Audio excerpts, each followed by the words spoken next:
திறப்பிலே 5 நிமிடங்கள்.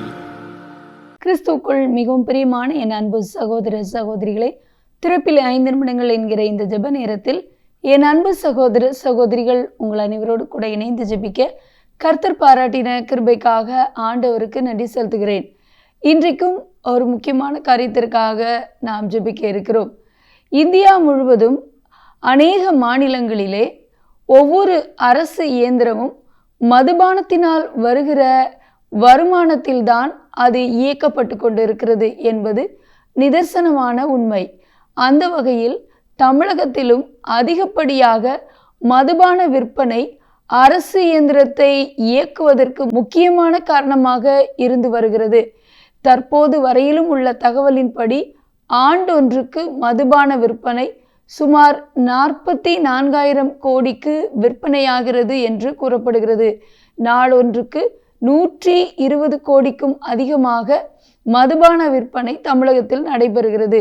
இப்பொழுது வரையிலும் இது குறைக்கப்படுவது என்பது மிகப்பெரிய கேள்விக்குறியான காரியமாகவே காணப்படுகிறது. இந்தியா முழுவதிலும் சில மாநிலங்களில் பூரண மதுவிலக்கு சட்டம் அமலில் உள்ளது. குறிப்பாக குஜராத் மாநிலத்தில் மதுபான விலக்கு சட்டம் அமலில் இருக்கிறது. ஆகவே என் அன்பு தேவனுடைய பிள்ளைகளே, இப்படிப்பட்ட ஒரு மது விலக்கு சட்டமானது தமிழகத்திலும் கொண்டு வரப்பட வேண்டும். தற்போது சென்னை உட்பட முக்கிய நகரங்களிலே மதுபான விற்பனை என்பது மிகப்பெரிய அளவிலே இளைஞர்களை பாதித்து வருகிறது. அதிலும் சென்னை பட்டணத்திலே குறிப்பாக கடந்த நாளிலே நடந்த ஒரு சம்பவம் என்பது மிகவும் வேதனைக்குரிய காரியமாக கூறப்பட்டு அதற்காக ஜெபிக்க அழைக்கப்படுகிறோம்.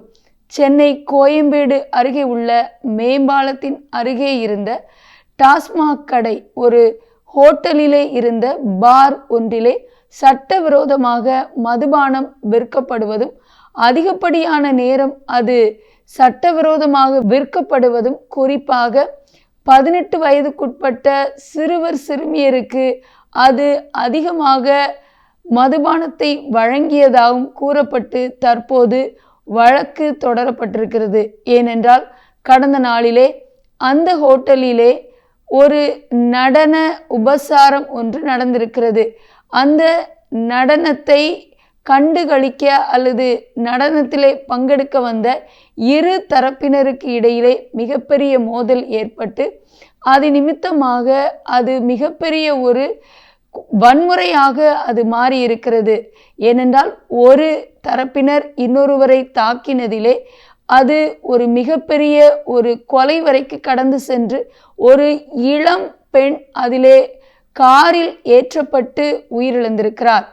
ஒரு தரப்பினர் அவர்கள் இன்னொரு தரப்பினரை தாக்கி கொண்ட பொழுது அங்குள்ள பவுன்சர் அவர்களை தடுத்து நிறுத்தி வெளியே அனுப்பின பொழுது ஒரு தரப்பினர் 3 இருசக்கர வாகனங்களிலும் இன்னொரு தரப்பினர் சொகுசு கார் ஒன்றிலும் அவர்கள் தப்புவிக்கப்பட முயன்ற போது மீண்டும் ஒரு மோதல் அங்கிருந்த கடை முன்பாக நடந்த பொழுது ஒரு இளம் பெண் கார் ஏற்றப்பட்டு கொலை செய்யப்பட்டிருக்கிறார்.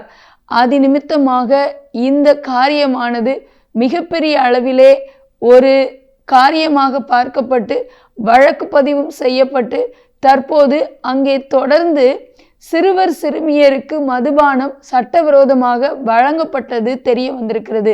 ஏனென்றால் இரவு 12 மணிக்கு மேலாக 3 மணி வரைக்கும் மதுபானம் இந்த இளம் பிள்ளைகளுக்கு கொடுக்கப்பட்டு அது நிமித்தமாக பல சிறு பிள்ளைகள் பாதிக்கப்பட்டிருக்கிறார்கள் என்று கூறப்படுகிறது.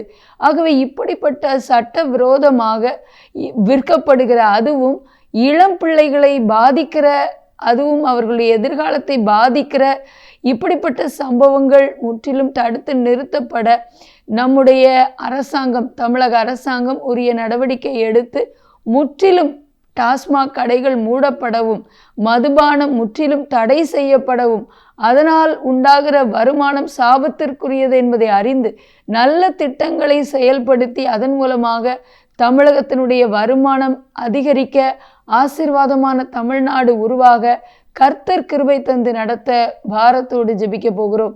ஜெபிக்கலாமா?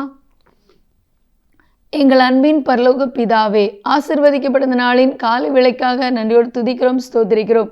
கடந்த நாளிலே சென்னை கோயம்பேடு மேம்பாலம் அருகே நடைபெற்ற மிகப்பெரிய ஆண்டவரே தகப்பனே, அந்த ஹோட்டலிலே இருந்த ஆண்டவரே மது விற்பனை, அந்த சம்பவத்தினாலே குறிப்பாக இளம் பிள்ளைகளுக்கு, சிறுவர் சிறுமியருக்கு, அதுவும் 18 வயதுக்குட்பட்ட சிறுவர் சிறுமியருக்கு அந்த ஹோட்டலிலே, அங்குள்ள பாரிலே ஆண்டவரை தொடர்ந்து அதிகாலை நேரம் வரைக்கும் மதுபானம் வழங்கப்பட்டது நிமித்தமாக இரு தரப்பினருக்கு இடையிலே மோதல் ஏற்பட்டு அது வன்முறையாக மாறி கொலை வரைக்கு கடந்து சென்று இறுதியிலே ஆண்டவரே ஒரு இளம் பெண் ஆண்டவரே அப்பா கொலை செய்யப்பட்டிருக்கிறாளே ஆண்டவரே, இன்னும் பலர் அதிலே காயமடைந்திருக்கிறார்களே ஆண்டவரே. மதுபானம் பாத்திரத்தில் பளபளப்பாய் தோன்றும், அது இரத்த வருணமாய் இருந்து முடிவிலே பாம்பை போல தீண்டி விரியனை போல கடித்து இறுதியில் மரணத்தை கொண்டு வரும் என்று வேதம் சொல்லுகிறதே.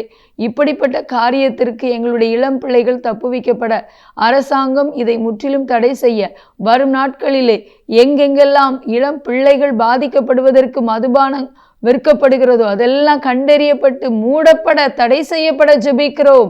ஆண்டவரே தகப்பனை, எங்களுடைய ஆண்டவரே தமிழ்நாடு மதுபானம் இல்லாத தமிழ்நாடாக, போதை வஸ்துக்கள் இல்லாத தமிழ்நாடாக மாற ஜெபிக்கிறோம். எங்களோடு ஜெபத்தில் நின்றிருக்கிற எல்லா சகோதரர்களை ஆசீர்வதிங்க, இயேசுவின் நாமத்தில் பிதாவே, ஆமேன். தொடர்ந்து ஜெபியுங்கள். கர்த்தர் தாமே எங்களை ஆசீர்வதிப்பாராக. ஆமேன்.